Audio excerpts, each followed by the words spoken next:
All right, this is your last lecture. It's kind of weird. Um, Kind of weird just to be doing this last one. Usually it's where I get to know you really well, but COVID kind of threw all that out. So I wish you the best. I really do. Get to this lecture, work on some makeup work. I'll have more information about your last little project. I plan to make it very simple for you. I hope you can get it done early. And if you get it done early, I'll probably give you extra credit. So I plan to end my class a little early because we've covered the content. So with that, let's get to your last lecture. All right. I wish it was a positive one.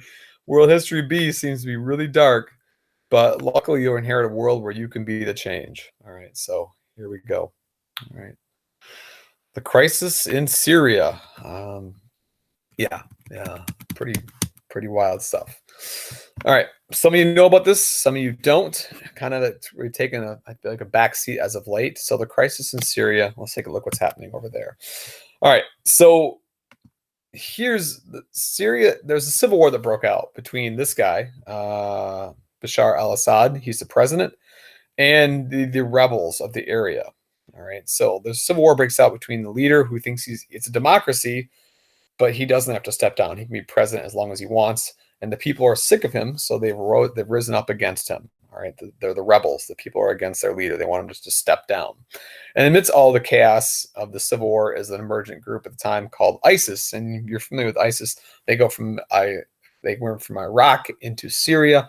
So you've got three major forces all battling each other. They don't like each other. All right, so this is kind of dated, but at the time I did this lecture, about 200,000 people have died and 11 million people have been displaced out of Syria. 11 million people have moved out of the area. So here's how it all began. They're sick of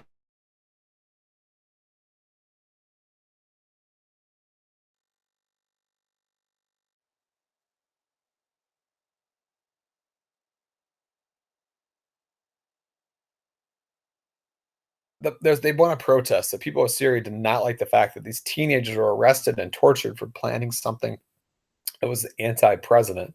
So protesters gathered. The protesters eventually were fired upon by the president's security forces, and this is what tips off this real civil war. Uh, both sides pick up arms. The president wants to keep Bashar wants to keep his reign, and the rebels are just sick of it. So they start to arm themselves, and this is how the war starts. So it's the president and his forces versus the rebels who are sick of him being in charge and not stepping down and not really embracing democracy, because democracy, you're supposed to step down and be replaced, and he's not doing it. So yeah, just insane. So the battle is in here in Syria. All right. And whenever there's chaos, so it's one side versus the other. At the same time, you had to destabilize Iraq, and ISIS fighters have moved into the area, and they're playing upon this destabilization. So they're gaining land. The rebels are fighting against the commander, and the president is trying to keep in charge as well. And the president of Syria is backed up by Russia, and Russia is such an incredibly powerful military country. There's a lot of things happening here. All right, so you see the volume, unfortunately. The killing just ramped up. Okay, it's gone down, and it's ramped up once again. So, and this is data for in 2015, and the crisis is still kind of ongoing. Not as bad as it was, but it's far from over. All right. So the thing that really got international news was how the president Bashar was holding on. What he was doing was he was doing war crimes, murder, rape, torture, and the thing that he was doing the most that the UN has documented is he'd barrel bomb entire towns that didn't like him. So let's say there's a town. There's a rebel town stronghold, and in order to kill off the rebels, barrel bomb. Since he'd take helicopters and he'd drop these barrels down, and it's the same kind of chemicals. It's called sarin gas. It was developed by the Nazis in World War II, and sarin is odorless. It's colorless when it gets dropped. You don't see it or feel it. All of a sudden, it just hits you. And the videos I've watched, unfortunately, from 60 Minutes is when it hits you, it glazes over your eyes, and eventually it just stops you from breathing, and people die right in front of you. And the videos I've watched, unfortunately, when they drop these things into cities, it's everyone, women, children, the elderly, kids, and you see this life just passing in front of you. People have tried to take water and get water chemicals away that way, but it doesn't work. So people literally are like laying down, their eyes are like cataracting over a light blue, and they just stop breathing in front of you. Um, and what these rebels have had to do is they've had to take these, whenever there's these barrel bombs, they'll make these makeshift hospitals, and they'll put these makeshift hospitals underground, and they'll try to save kids that way. But this is intentionally targeted. The president is intentionally doing this to kill off the rebels. And he's also backed up by Russia, and Russia is completely fine with this.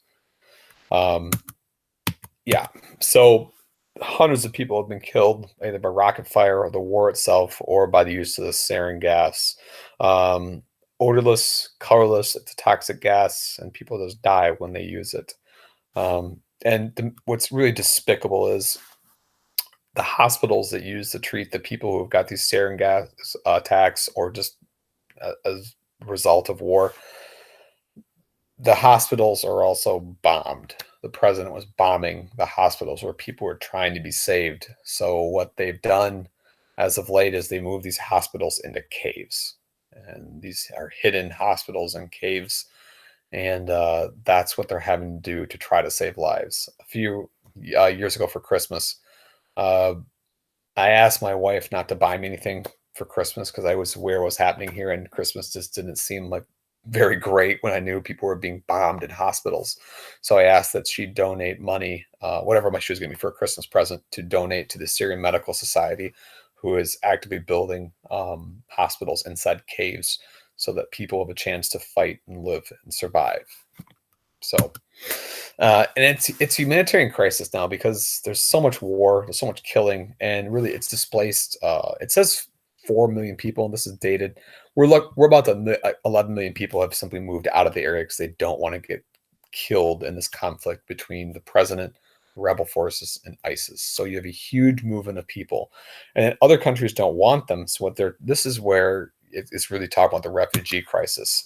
So people are moving out of Syria, and they're going to places they know are safe, and the areas they know they're safe are basically Europe and the United States. All right, so let's look at factor six. Is Islamic State. They are huge, and they were huge in the area. They were taking land, and they were this third factor in this destabilization. Luckily, today they've virtually been destroyed in Syria, killed off by Kurds and U.S. air support. So they're not as big a factor as they used to be. But at the time, they were this third trifecta of just pure chaos. And luckily, they're not an issue anymore. All right. So, yeah. And then we talk about the last little area. It's not on there, but so many people are moving out of the area that they're going into Europe, and Europe is struggling to deal with all these people moving out of Syria. And then you add the COVID-19. It's chaotic. It's chaotic. Syria is still amidst chaos right now, and that's where it stands.